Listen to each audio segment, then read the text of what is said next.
My story. You see, I remember, I do remember, as if it was yesterday, um, the announcement, this interesting announcement over the speakers interrupted my sleep, and I opened my eyes, and the announcement said something about seat belts and final descent and trays. And so I rubbed my eyes, I lifted the window shade, and I peeked, looked out into the horizon, and I saw what I thought were houses and tucked into hills. And then as the airplane dipped a little bit more, the big wing of the airplane obscured my view. I stretched my neck some more. I was getting very excited, the rumblings in my stomach, and I wanted to see it all. And then I saw it. I saw it. It was standing tall and majestic. Its rust colors were kissed by the sun, and underneath this magnificent edifice, the water lapped in the wind. And a few minutes later, the sliding doors opened and I walked through, my luggage in tow. And thus began my 25-year journey in San Francisco Bay Area. You see, ever since that very first summer day when I arrived San Francisco International Airport, I've had a good one. America has been great to me. I met my wife here. She's an American. I have a beautiful son. I've had a great career. I shouldn't say had. I still do. But I think just as life, this incredible journey has also been dotted with stories that has revealed a deeper America to me. And so here goes my chapter 1, Identity Crisis. You see, where I come from the Igbo ethnic group of southeast Nigeria. Where I come from, I've always been me, Chike Nwoffiah, the son of my father, the grandson of my grandfather. Period. That's my identity. And perhaps sometimes, depending on company, I could be identified as Igbo, my ethnic grouping. But when I got to the United States of America, America welcomed me with open arms. But it had a pre-packaged identity for me waiting. And it handed that to me within the first 2 hours of my arrival. I became black. I had never in my entire life been identified as black until I showed up in these United States of America. There was no handbook. There was no manual about what to do with this identity that was waiting for me. No one had told me, but it was given to me.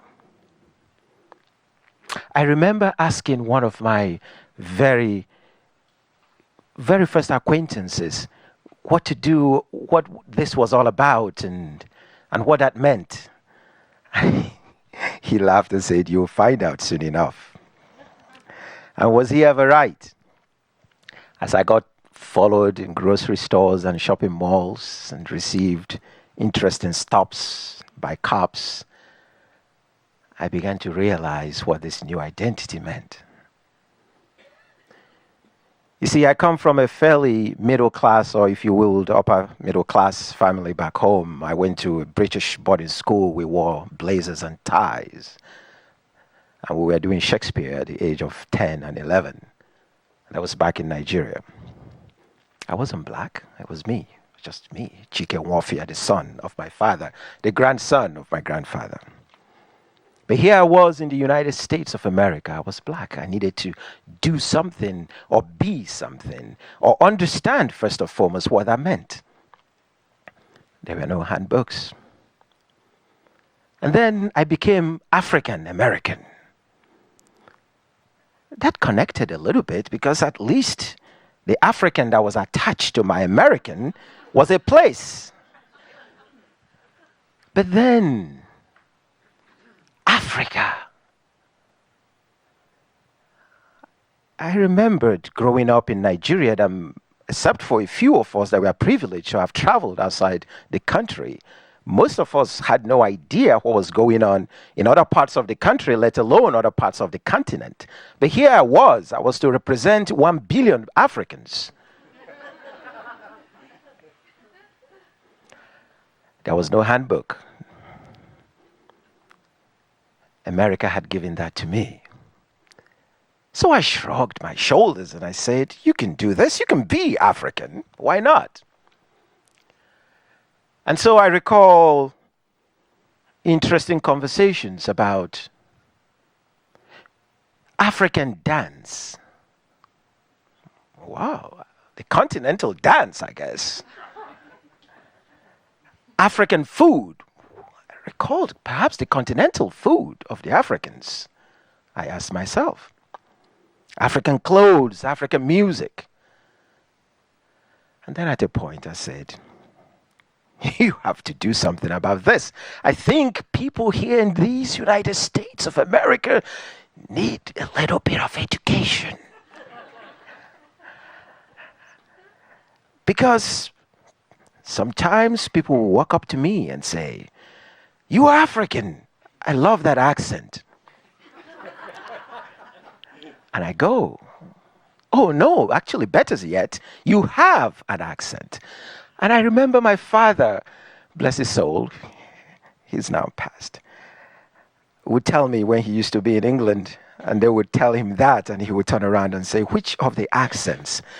Because he taught me, I remember growing up, that every human being has an accent of sort. And so for somebody to make a blatant statement that you have an accent presupposes that they don't have an accent. There was no handbook. Better still, I remember a senior colleague of mine at work. He had grown to be my mentor. 6 months after I started working, he invited me. He had insisted almost every single time. He would always ask if I could come dine with him and his wife and his family, get to know the folks. And we kept trying to make it happen. And then on this occasion, his wife's family was visiting. And so this was such a perfect time. And so he said, you must come. And I did. I agreed. We were to meet and eat at a restaurant in Palo Alto, not far from here. There was no handbook. And so we got to dinner. I met a lovely family.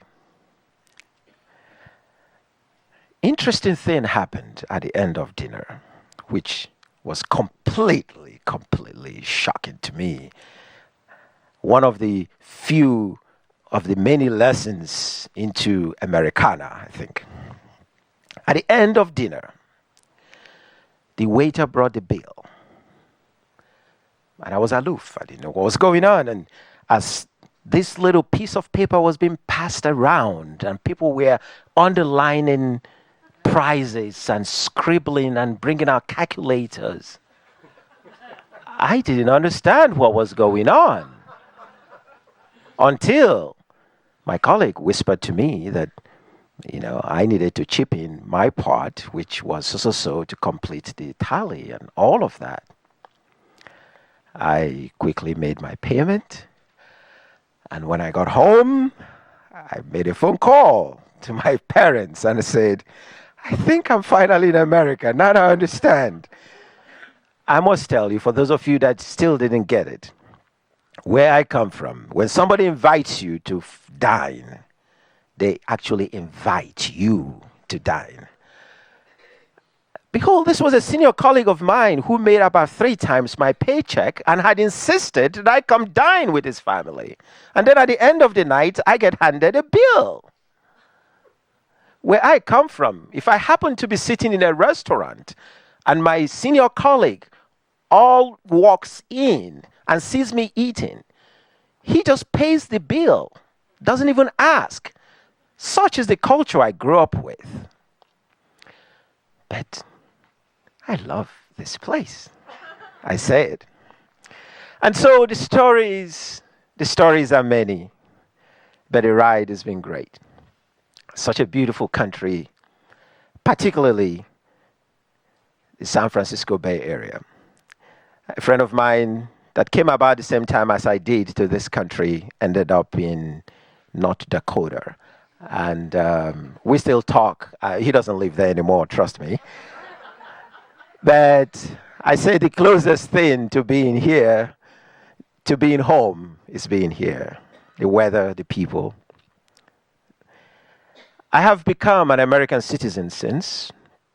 Luckily, my country allows dual citizenship, and so I maintained my Nigerian citizenship.